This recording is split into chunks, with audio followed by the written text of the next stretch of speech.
KC canal నుంచి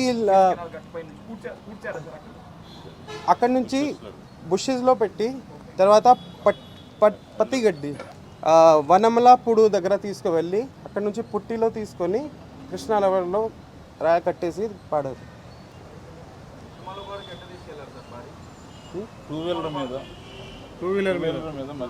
దీంట్లో two wheeler మీద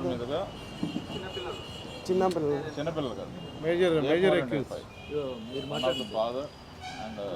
ఇంట్లో A4 A5 డెడ్ బాడీకి అక్కడ మోటార్ సైకిల్లో తీసుకువెళ్ళారు. అదే కూడా అది ఇంట్లో సీజ్ చేయడం జరిగింది.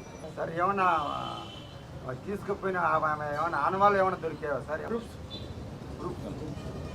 అది అన్ని ఇన్వెస్టిగేషన్లో ఉన్నాయి. మనం ఇప్పుడు చెప్తే మన కేసులో కొన్ని ప్రాబ్లం వస్తుంది. సో మనం ఇప్పుడు ఓన్లీ ఇన్వెస్టిగేషన్ ఉంటే అప్పుడు we will not reveal the details.